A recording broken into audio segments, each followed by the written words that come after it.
केंद्र सरकार ने 31 मई तक के लिए देशव्यापी लॉकडाउन बढ़ाने का ऐलान कर दिया है। लॉकडाउन 4 अब 14 दिन का होगा, जिसकी मियाद 31 मई तक की रखी गई है। इससे पहले महाराष्ट्र, तमिलनाडु और पंजाब ने पहले ही 31 मई तक लॉकडाउन बढ़ाने का ऐलान कर दिया था। महाराष्ट्र में पिछले 24 घंटों में 66 पुलिसकर्मी कोरोना वायरस से संक्रमित पाए गए हैं। इसके अलावा शनिवार शाम से पहले 24 घंटे में कोरोना के कारण कुल 67 लोगों की मौत हुई है। वित्त मंत्री निर्मला सीतारमण ने 20 लाख करोड़ रुपए के आर्थिक पैकेज से जुड़ी 5वीं और आखिरी चरण की घोषणाएं रविवार को की। वित्त मंत्री ने कहा कि इस पैकेज में लैंड, लेबर, लॉ, क्वालिटी पर जोर दिया गया है। वित्त मंत्री ने कहा कि शहरों से गांवों की ओर जा रहे प्रवासी मजदूरों को रोजगार की कमी ना हो, इसलिए मनरेगा का बजट 40,000 करोड़ रुपए बढ़ा दिया गया है। वहीं कांग्रेस के वरिष्ठ नेता आनंद शर्मा ने पीएम मोदी की ओर से जारी स्पेशल पैकेज पर वित्त मंत्री की आखिरी घोषणा के बाद निराशा जाहिर की है। उन्होंने कहा कि साफ हो गया है कि देश को ऐसे खराब आर्थिक हालात से निकालने के लिए केंद्र सरकार के पास कोई रोड मैप नहीं है। सरकार इस लोन को प्रोत्साहन पैकेज नहीं कह सकती है।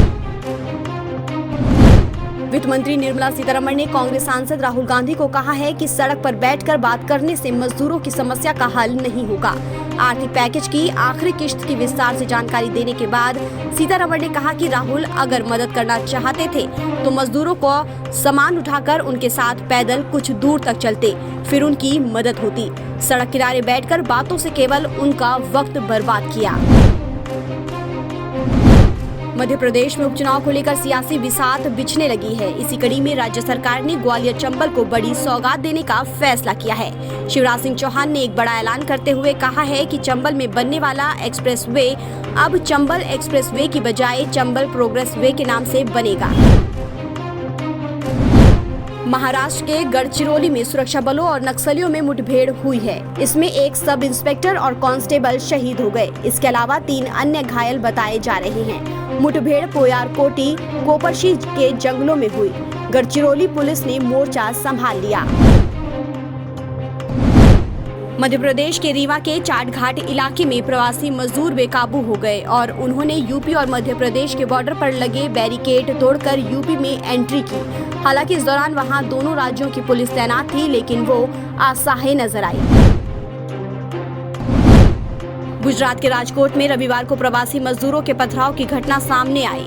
राजकोट के शापर औद्योगिक क्षेत्र में बिहार और यूपी जाने वाले 2 श्रमिक ट्रेन के रद्द होने से नाराज प्रवासी मजदूरों ने तोड़फोड़ की। जम्मू कश्मीर के डोडा जिले में सुरक्षा बलों और आतंकियों के बीच एनकाउंटर खत्म हो गया है। सेना के जवानों ने हिजबुल के 2 आतंकियों को मार गिराया है। मारे गए आतंकियों की पहचान मसूद और ताहिर के तौर पर की गई है। इस बीच फायरिंग में भारतीय सेना का एक जवान शहीद हो गया।